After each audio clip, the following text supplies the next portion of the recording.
बिस्मिल्लाहिर्रहमानिर्रहीम। अस्सलामु अलैकुम वरहमतुल्लाहि वबरकातुहू। नाज़रीन, आप देख रहे हैं हमारा यूट्यूब चैनल और कुछ सीखें।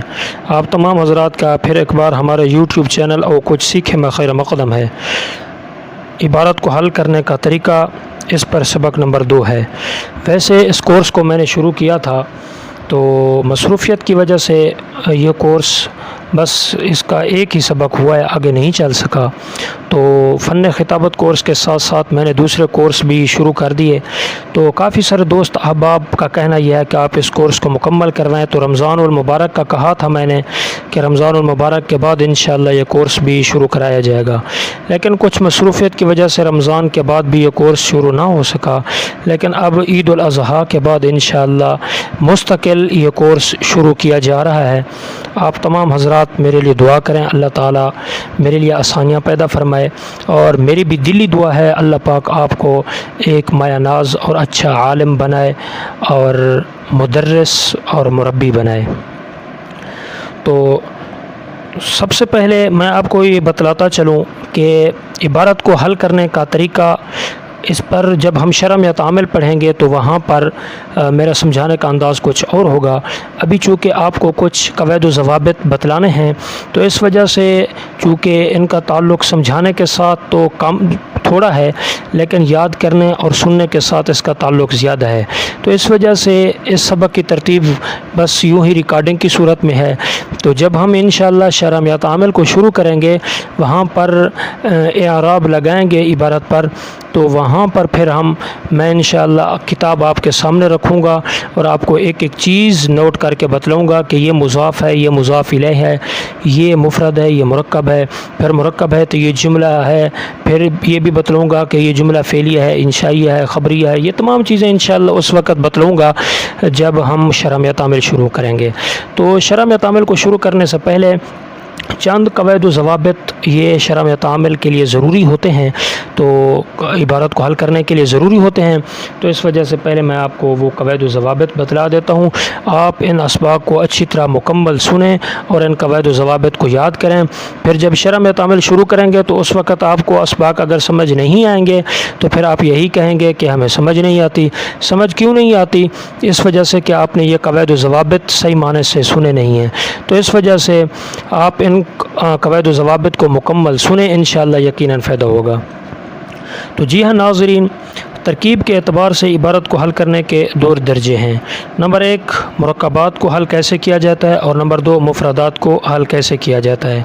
आज के इस सबक के अंदर हम यही पढ़ेंगे कि मुफ़रदात को हल कैसे किया जाता है। वैसे तो मुफ़रदात का तरीका मैं आपको शरम या तामिल के अंदर बतलाऊँगा और पहचान भी बतलाऊँगा और इनके एराब वगैरह भी बतलाऊँगा कि कौन से मुफ़रद पर कौन सा एराब आता है।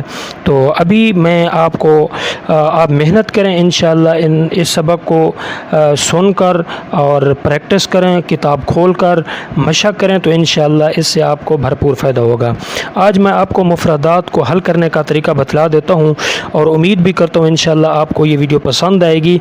अगर पसंद आती है तो इस वीडियो को लाइक ज़रूर किया करें और अच्छा सा कमेंट भी ज़रूर किया करें। इससे हमारा हौसला अफजाई होता है, हम मज़ीद मेहनत के साथ आप तक सबक पहुँचाते हैं।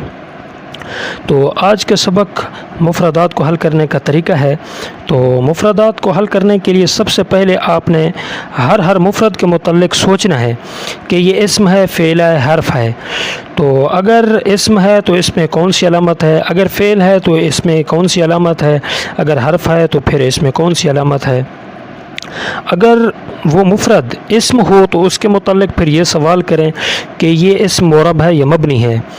तो अगर मबनी है तो इसमें गैर मुतमक्कन की 8 किस्मों में से कौन सी किस्म है। अगर ज़मीर है तो 5 अक़साम में से कौन सी किस्म है, मारफ़ा है या नकरा है। अगर मारफ़ा है तो अक़साम मारफ़ा में से कौन सी किस्म है, मुज़क्कर है या मुअन्नस, मुनसरिफ़ है या गैर मुनसरिफ़। अगर गैर मुनसरिफ़ है तो क्यों है, और अगर मुनसरिफ़ है तो फिर क्यों है। मोरब है तो फिर ये सोचें कि मोरब की 16 किस्मों में से कौन सी किस्म है और इसका एराब क्या है, मरफू है, मंसूब है या फिर मजरूर है। तो اس پر اعراب لفظی ہے یا تقدیری ہے یا محلی ہے، اور یہ بھی سوچیں کہ عامل کون ہے۔ تو جب اس طرح آپ مشق کریں گے، مفردات کے بارے سوچیں گے، تو آپ کی ایک تو خود آپ کو پتہ چلے گا کہ اس پر کون سے اعراب لگیں گے۔ تو اس سے آپ کو معرب اور مبنی کی پہچان ہوگی، منصرف غیر منصرف کی پہچان بھی ہوگی، مضاف مضاف الیہ کی پہچان بھی ہوگی، مفرد مرکب کی پہچان بھی ہوگی، اور اسی طرح معرب مبنی کی بھی پہچان ہوگی، اور اسماء غیر متمکنہ کی جو 8 قسمیں وہ بھی آپ کو ازبر یاد ہو جائیں گی۔ اسی طرح معرفہ کی جو اقسام ہیں وہ بھی آپ کو ازبر یاد ہو جائیں گی۔ معرب کی 16 قسمیں وہ بھی آپ کو ازبر یاد ہو جائیں گی۔ مرفوع منصوب مجرور وہ بھی آپ کو ازبر یاد ہو جائیں گے۔ اگر آپ محنت کریں گے تو علم النحو اٹھا لیں آج ہی سے، سب سے پہلے آپ علم النحو کو یاد کریں۔ علم النحو یاد کر لینے کے بعد کوئی عربی عبارت کی کتاب اٹھا لیں، تو اس میں سے ایک لین کے بارے میں آپ یہی سوچیں کہ یہ مفرد ہے یا مرکب۔ اگر مفرد ہے تو پھر اس کو میں نے حل کرنے کا طریقہ آپ کو بتلا دیا ہے کہ اس طریقے سے آپ نے حل کرنا ہے، اور اگر فعل ہو تو اس کے بارے میں آپ یہ باتیں سوچیں، ان امور کو حل کریں۔ معرب ہے یا مبنی، اور مبنی کی کون سی قسم ہے؟ اگر معرب ہے تو مضارع معرب کی اقسام 4 میں سے کون سی قسم ہے؟ اس کا اعراب کیا ہے؟ عامل کون ہے؟ اور اگر حرف ہو تو یہ امور حل کریں۔ عامل ہے یا غیر عامل؟ عامل ہے تو کون سی قسم ہے؟ اس کا عمل کیا ہے؟ غیر عامل ہے تو کون سی قسم ہے؟ پھر اس کی ترکیب ہم انشاءاللہ آگے شرح معتمل جب شروع کریں گے وہاں آپ کو ترکیب بھی کرائیں گے۔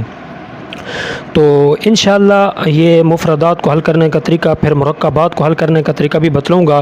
اسی طرح مرکب مفید غیر مفید کی پہچان، جملہ خبریہ انشائیہ کی پہچان، اسمیہ فعلیہ کی پہچان، تو اسی طرح جملہ کے اجزاء اصلیہ کی پہچان، شبہ جملہ کی پہچان، مرکب اضافی کی پہچان، شبہ مضاف کی پہچان، مرکب توصیفی کی پہچان، مرکب منع صرف کی پہچان، مرکب بنائی کی پہچان، توابع کی پہچان، یہ تمام چیزیں ہم انشاءاللہ آگے وقتاً فوقتاً آپ کو بتلاتے رہیں گے، اور انشاءاللہ آپ محنت کریں۔ مجھے امید ہے اگر آپ محنت کریں گے تو آپ کی برت بالکل ٹھیک ہو جائے گی، آپ کے اندر اتنی استعداد پیدا ہو جائے گی کہ آپ بخاری شریف کی کتاب بھی اٹھا لیں تو اس کی برت کو حل کرنے کا طریقہ بھی آپ کو آ جائے گا، بشرط یہ کہ آپ نے پورے لیکچر سننے ہیں اور ان کی مشق کرنی ہے اور خوب محنت اور دل لگی سے کام کرنا ہے۔ تو جی ہاں ناظرین، اگر ہمارے اسباق پسند آتے ہیں تو لائک ضرور کیا کریں، اور اچھا سا کمنٹ بھی ضرور کیا کریں، اس سے ہمارا حوصلہ افزائی ہوتا ہے اور ہم مزید محنت کے ساتھ آپ تک سبق پہنچائیں گے انشاءاللہ۔ اور اگر آپ نے ابھی تک ہمارے چینل اور کچھ سیکھیں کو سبسکرائب نہیں کیا تو پلیز اس کو بھی سبسکرائب کر دیں، اور آپ کے جتنے دوست احباب سیکھنے سکھانے کے ساتھ تعلق رکھتے ہیں ان کو بھی ہمارے چینل اور کچھ سیکھیں کے ساتھ ضرور جڑیں۔ انشاءاللہ آپ کو اس ہمارے چینل کے اندر نئی نئی چیزیں سیکھنے کو ملیں گی۔ تو آج کے لیے اتنا ہی، اور ملتے ہیں اگلے سبق کے اندر۔ اگلے سبق کے اندر ہم انشاءاللہ مرکبات کو حل کرنے کا طریقہ پڑھیں گے۔ تو آج کے لیے اتنا ہی، اور ملتے ہیں اگلے سبق کے اندر۔ اپنا بہت بہت خیال رکھیے گا اور مجھے اپنی خصوصی دعاؤں میں یاد رکھیے گا۔ السلام علیکم ورحمۃ اللہ وبرکاتہ۔